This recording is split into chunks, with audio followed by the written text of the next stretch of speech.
దేవునికి మహిమ కలుగునగాక. అందరికీ ప్రైజ్ రాడండి. మరొక ఉదయకాలం బట్టి మరలా మనం కలుస్తాడు. దేవుడు మనకి ఇచ్చిన మహాకృపను బట్టి, ఇచ్చిన జీవాన్ని బట్టి దేవునికి మహిమ ఘనత ప్రభావం కలుగునుగాక. అందరూ బాగున్నట్టు దేవునికి మహిమ కలుగునుగాక. చూడండి, ఉదయకాలం మరలా మనం వాక్యాన్ని ధ్యానించుకున్నాము. వాక్యంలో శక్తిని పొందుకున్నాము.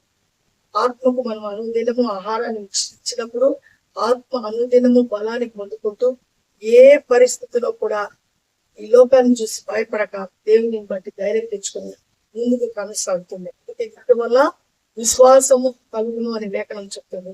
కాబట్టి ప్రతిరోజు దేవుని వాక్యం ఉందాము. మీరందరూ వింటున్నందుకు కూడా నా హృదయపూర్వకమైనటువంటి వందనాలు కూడా మీకు తెలియజేసుకుంటున్నాను. అనుదినం దేవుని ఎందు మనం ఆనందిద్దాము.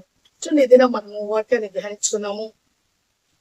దేవునితో నడిచినప్పుడు వాక్యం మనల్ని సర్వసత్యంలో నడిపిస్తుంది అనేటువంటి విషయాలు మనం ధ్యానిస్తూ వస్తున్నాం. సర్వసత్యంలో నడిపించబడుట అంటే ఇంకా స్వార్థం అనేది ఉండదు, నిస్వార్థమైనటువంటి జీవితం. కాబట్టి అపోస్తల కార్యంలో అందరూ వాళ్ళ హృదయాలన్నీ దేవునికి అప్పగించి చూసి వాళ్ళు కంటితో చూసినవి, వినినవి, వాళ్ళు గ్రహించినవన్నీ అక్కడ వాళ్ళు పరిశీలించుకొని అందరూ మారు మనసు పొందుకుంటూ అపోస్తలుల యొక్క బోధలో నిలిచి ఉన్నారు. కాబట్టి అనుదినము రొట్టె విరుచుట యందు, ప్రార్థన యందు, సహవాసమందు వాళ్ళు మానక చేస్తూ వస్తున్నారు. ఇలా చేస్తూ కొన్ని నిర్ణయాలు తీసుకున్నారు. ఏ నిర్ణయాలు అంటే వాళ్ళలో ఉండేటువంటి ఆ యొక్క సహవాసంలో, అంటే చేర్చబడినటువంటి మనుషులు, ఈ పిలువబడినటువంటి దేవుని చేత ఏర్పరచబడిన అపోస్తలుల నాయకత్వంలో అనేకులు వాళ్ళకు ఉండేటువంటి ఆస్తులు, వాళ్ళకు ఉండేటువంటి అన్ని స్థిరాస్తులు, చరాస్తులు అన్ని అమ్మి వాళ్ళ అపోస్తలుల పాదాల దగ్గర తెచ్చి ఆ ద్రవ్యాన్ని పెట్టేవారు. కారణం ఏంటంటే వీళ్ళు ఇంటికి తీసుకుని వెళ్ళేదాని కొరకు, వీళ్ళ అవసరాలను తీర్చుకునే దాని కొరకు ఆ యొక్క డబ్బులు వాడలేదు.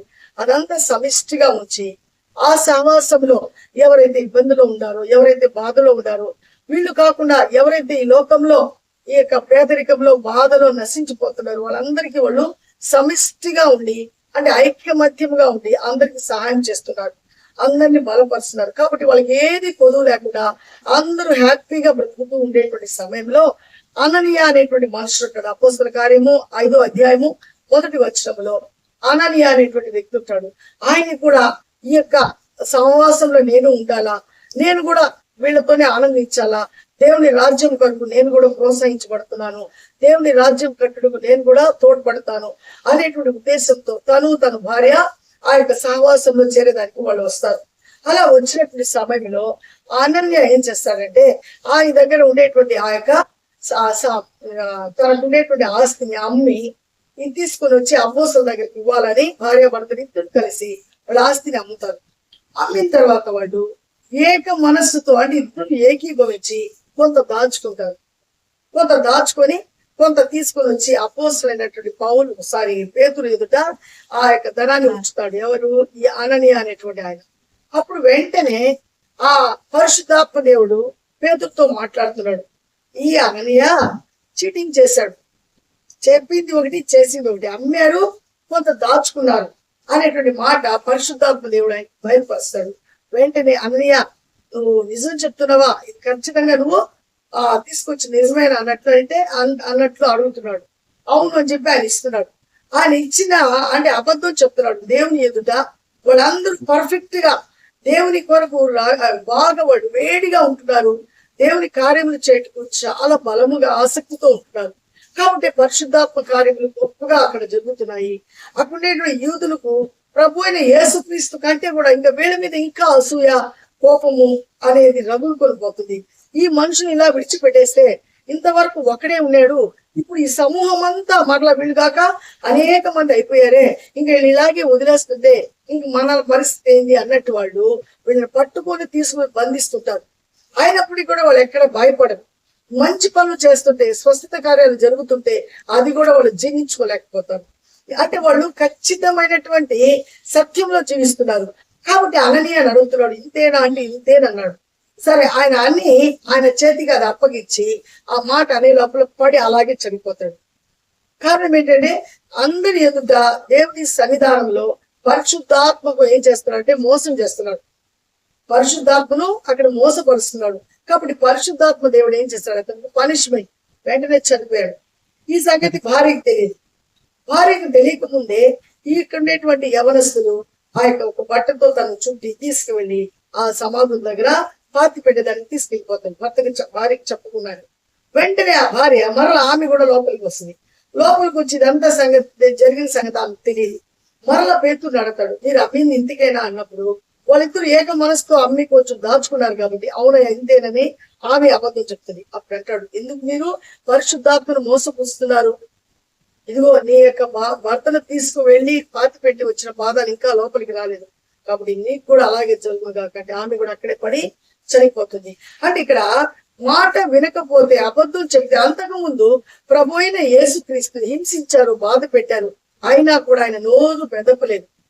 అక్కడ ఆయన ఆయన ఆయన అలా ఆయన అంత ఇబ్బంది పడినప్పుడు కూడా ఎవరు చనిపోలేదు. దానికి కారణం ఏంటంటే అక్కడ ఆయన బ్రతికినప్పుడు చెప్తాడు, చూడు ఈ మనుష్య కుమారుని మీరు ఎంత చిత్రహింస చేసినా మీకు ఏమి ఇబ్బంది లేదు, కానీ పరిశుద్ధాత్మను మీరు దుఃఖపరిస్తే ఖచ్చితంగా మీరు పనిష్మెంట్ మీరు పాత్రలు అవుతారు అని ఆయన బ్రతికుండగానే చెప్తాడనమాట. కాబట్టి ఇక్కడ మనిషి కుమారుడు అంత ఇబ్బంది పడుతున్నప్పటికీ కూడా ఈ మానవాళి కొరకు ఆయన చేయాల్సినటువంటి కార్యము చేయటకు చాలా మౌనంగా ఉన్నటువంటి పరిస్థితులు చూస్తున్నాము. ఇప్పుడు పరిశుద్ధాత్మ కార్యములు జరుగుతున్నాయి. ఆయన ఈ లోకంలో శరీరధారి చేసినటువంటి కార్యముల కంటే కూడా ఆయన పంపినటువంటి పరిశుద్ధాత్మ ద్వారా ఈ యొక్క అపోస్తులను బలము తెచ్చుకొని సహవాసం అంతా గొప్ప ఆ నమ్మకముతో ఏక అభిప్రాయంతో ఏక మనసుతో వాళ్ళు దేవునితో నడుస్తున్నారు. కాబట్టి మహత్కార్యములు అద్భుతాలు జరుగుతున్నాయి. చనిపోయిన వారు బ్రతుకుతున్నారు. ఆ తర్వాత అక్కడ రోగులు ఎవరైనా ఉంటే వాళ్ళని తీసుకువచ్చి బయట పెడితే వీళ్ళ నీడ పడితే ఈ అపోస్తుల నీడ పడితేనే బ్రతికి ఆ అనారోగ్యం నుంచి బయటపడుతున్నారు. ఇలాంటి పరిస్థితి అక్కడ ఒక పెద్ద సంగతిగా ఉంటుంది.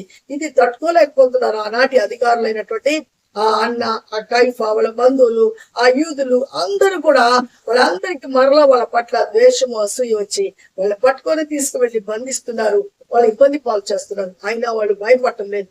కాబట్టి ఇక్కడ దేవుని రాజ్యంలోనికి ప్రవేశించాలని ఆశ కలిగినప్పుడు యథార్థతను మనం కలిగి ఉండాలి. ఆ యథార్థతను లేకుండా ఈ లోక సమ్మతమైన మనసును మనం కలిగి ఉంటే ఆ అననీయాకు ఆ యొక్క తన భార్య అయినటువంటి ఆమెకు జరిగినటువంటి శిక్ష ఖచ్చితంగా మనకు కూడా వస్తుంది. కాబట్టి మనము దేవునితో చలగాటం ఎప్పటికీ ఆడకూడదు. దేవుడు చాలా ప్రేమ కలిగిన వాడు, దయ కలిగిన వాడు, అనుదినము కంటి పాప వలె మనల్ని కాపాడుతున్నాడు. అలాంటి వాడిని ఎప్పటికీ మనం మోసం చేయకూడదు. ఆయనకి మనం ఎప్పటికీ కూడా ఆయన దగ్గర మనం దీన మనస్కులమై ఉండి మనము తగిన కాలమందు హెచ్చించబడినట్లు ఆయన బలిష్టమైన చేతుల క్రింద మనం అలాగే దాచబడి ఉండాలి. అంతేగాని ఇలాంటి అబద్ధాలు చెప్పటము, యథార్థతను కోల్పోతే మనకు ఎవరు తెలియదులే మనం చేసినటువంటి పాపములు అనుకున్నారు, కానీ దేవుడు చూస్తున్నాడు సంగతి వాళ్ళు మర్చిపోయారు. కాబట్టి పేతురు ద్వారా దేవుడు అక్కడ మాట్లాడి వీళ్ళు చెప్తున్నది అబద్ధం అని చెప్పించి వాళ్ళ యొక్క ప్రాణాలు అక్కడే పోయే విధంగా మనం చూస్తున్నాము. కాబట్టి ఈ రోజు మనము కూడా మన దైనందిన జీవితంలో అనుదినం దేవునితో నడుస్తున్నామని కొందరు చెప్తారు. కొంతమంది అయితే దేవునితో నడవరు. కొంతమంది అద్భుతాల కొరకు దేవుని దగ్గరికి వస్తారు. వాళ్ళకి సంబంధించినటువంటి ఆ బాధ సమస్య వెళ్ళిపోయినప్పుడు మరలా లోకంలో కలిసిపోతున్నారు. కొంతమంది అయితే దేవుని కొరకు నమ్మకంగా అలాగే జీవిస్తున్నారు. అలా జీవించే వాళ్ళని దేవుడు బలపరుస్తాడు. కాబట్టి దేవుని కొరకు ఎవరైతే నమ్మకంగా వాడబడతారో ప్రతి విషయంలో ప్రతి ప్రార్థన విషయంలో, మనం మాట్లాడే విషయంలో, మనం జీవించే విషయంలో నమ్మకంగా ఉండాలి. కాబట్టి ఎందుకంటే నమ్మకస్తుల పట్ల ఆయనకి ఎక్కువగా ఏమంటారు దృష్టి ఉంటుంది. ఎవరైతే నమ్మకంగా ఉంటారో వారిని న్యాయం చేస్తాడు. అందుకే యథార్థవంతులను బలపరచుటకు యెహోవా కనుదృష్టి లోకమంతా సహకరిస్తుందని 2వ దినవృత్తాంతాలు 16వ అధ్యాయం 9వ వచనంలో ఈ మాట రాయబడి ఉంది. కాబట్టి మన యథార్థతను విడిచిపెట్టకుండా ఈ అననీయ ఆ యొక్క భార్యాభర్తల లాంటి జీవితాన్ని మనం కలిగి ఉండకుండా, అరమరకములు లేకుండా పరిశుద్ధాత్మతో మనం జీవించాలని ఆశ ఉంటే, అలాంటి కార్యాలు మన జీవితంలో జరగాలనేటువంటి ఆశ ఉంటే మనం పర్ఫెక్ట్ అయినటువంటి లైఫ్, అబద్ధం లేనటువంటి జీవితము, యథార్థమైన జీవితము, విక్కమలాడే జీవితం కాకుండా ఆయనకి ఇష్టమైన జీవితం జీవించే వారంగా ఆయనకు మహిమార్థకరంగా ఉంటాము. అంటే కృప దేవుడు మనకి ఇవ్వాలని ప్రార్థన చేద్దాము. మహాగణుడు జీవం కలిగిన దేవ, జీవాధిపతి నీ స్తోత్రం నాయన. నీ మహాకృపలో అద్భుతమైన ప్రేమలో ఉదయ కాలాన్ని బట్టి మీకు వందనాలు స్తోత్రాలయ. ఇదిగో నీ బిడ్డలతో కలుసుకొని ప్రభా మీరు చెప్పిన మాటలు, మీరు ఇచ్చిన ఉపదేశం నాయన మేము నాయన ఆలకించుటకు, గ్రహించుటకు, పాటించుటకు మాకు ఇచ్చిన సమయాన్ని బట్టి, కృపను బట్టి, మనసును బట్టి మీకు వందనాలు స్తోత్రాలయ. ఇదిగో మీ యొక్క నా తండ్రి మిమ్మల్ని నాయన ప్రభా దుఃఖపరిస్తే ఇదిగో మనుష్య కూడా కుమారుని హింసించిన వారి మీద ఆ యొక్క పాపం ఉండకపోదు. అయితే ఖచ్చితంగా పరిశుద్ధాత్మను ఎవరైతే దుఃఖపరుస్తారో వాళ్ళు ఖచ్చితంగా పాపానికి పాత్రలు అవుతారని ఆయన లేఖనం చెప్తుంది ప్రభా. ఈ దినం నాయన అననీయ అయితే ప్రభా అబద్ధం చెప్తున్నాడు, తన భార్య అబద్ధం చెప్తుంది, కాబట్టి అబద్ధం వల్ల వాళ్ళకి మరణం వచ్చేస్తుంది ప్రభా. అలాంటి జీవితాలు మేము కలిగి ఉండకుండా భయం కలిగి భక్తి కలిగి ఎక్కడ కూడా ఏమారుపాటు నైనా అపవాది చేత ఏమార్చబడకుండా నీ మాట ఎందు లక్ష్యం వచ్చి సత్యంలో దినదినము అభివృద్ధి చెందుటకు సత్యం మమ్మల్ని స్వతంత్రం చేస్తుంది. కాబట్టి ఏ మాత్రమునైనా ఈ లోకాన్ని చూసి జడీక భయపడక నిన్ను బట్టి ధైర్యం తెచ్చుకొని ముందుకు కొనసాగే మహాకృపను మా అందరికి అనుగ్రహించి ఆశీర్వదించమని ఇదిగో వీడియో చూస్తున్న బిడ్డలకు జ్ఞాపకం చేసుకుని ఏ కుటుంబంలో ఏ బాధ ఉందో, ఇంకా దేవునికి వ్యతిరేకమైన జీవితం జీవించే వాళ్ళు ఎవరున్నారో, ఇంకా అబద్ధాలు చెప్పే వాళ్ళు ఎవరున్నారో వాళ్ళ హృదయాలంతా ప్రభావం మార్చినైనా సత్యం వైపు తిరుగుటకు, సత్యం వల్ల స్వతంత్రులు అవుతారు, సత్యం వల్ల గొప్ప మేలు కలుగుతుంది అనేటువంటి ఆలోచన ఆ యొక్క నాయన ప్రభా ఆ అవగాహన ప్రతి ఒక్కరికి మీరు గుర్తించమని ప్రతి ఒక్కరి జీవితాన్ని మీరు కలగ చేసుకుని ఎవరికి ఏది అవసరమైందో అని అనుగ్రహించి ఆశ్రయించి పరచబడమని మరలా మీ చిత్తమైతే మేము కలుసుకునే పర్యంతం మీ కృపాక్షేమములు మాకు ఉంచమని యేసయ్య పరిశుద్ధ నామములో అడిగి ప్రతి మాలు వేడుకుంటున్నాం పరమ తండ్రి, ఆమేన్. అందరికి ప్రైజ్ లాడండి. దేవుడు మనకు తోడే ఉండడు కాక. కాబట్టి యథార్థమైన జీవితం జీవితాము. అననీయ తన భార్య లాంటి జీవితాన్ని కలిగి మనము కొంచెం దేవునితో మంచిగా ఉంటున్నాం, కొంచెం లోకంతో ఉంటున్నాం అంటే దేవుడు అంటున్నాడు వెచ్చగానైనా ఉండండి, నూనె వెచ్చగానైనా ఉండవద్దు అంటున్నాడు. చల్లగా ఉండవద్దు, చల్లగానైనా ఉండండి, నూనె వెచ్చగానైనా వద్దు, చల్లగానైనా ఉండమంటున్నాడు, వెచ్చగానైనా నూనె వెచ్చగానైనా ఉండమంటున్నాడు. నూనె వెచ్చగా మనం ఉండకూడదు, నులివెచ్చగా ఉంటున్నారు ఈ అననీయ అలాంటి వాళ్ళు. కాబట్టి ఈ నులివెచ్చ అంటే దేవుడితో ఉంటున్నారు, మన లోకంతో ఉంటున్నారు. అలాంటి జీవితం దేవుడుతో మనము చెలగాటం ఆడకూడదు. వెచ్చగా ఉండటం అంటే పరిశుద్ధాత్మ ద్వారా మనం నడిపింపు యథార్థమైన జీవితం. చల్లగా ఉంటే మొత్తం అబద్ధం, మొత్తం మోసం. కాబట్టి ఇంకా దేవుడితో సంబంధం లేని జీవితం చల్లగా ఉంటాయి. కాబట్టి మనం ఏ లైఫ్ కావాలో మన ముందే ఉంది, దీన్ని మనమే ఎన్నుకొని దాని ప్రకారం జీవించి దేవుని కృపకు మన పాపలం అవుతాము, దేవుని ఆనందిద్దాము.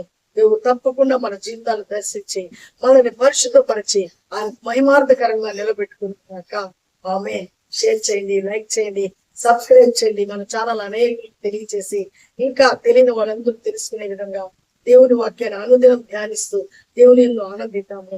దేవుని రాజ్యం కట్టుటకు మనం అందరం పురిగొల్పుదాము.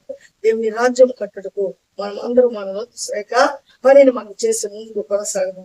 మరలా మనం చేసుకునే పర్యంతరము ఆయన కృపాక్షేమములు మనకు మన కుటుంబాలకు తోడుగా ఉంటుంది కనుక ఆమేన్. షాలోమ్.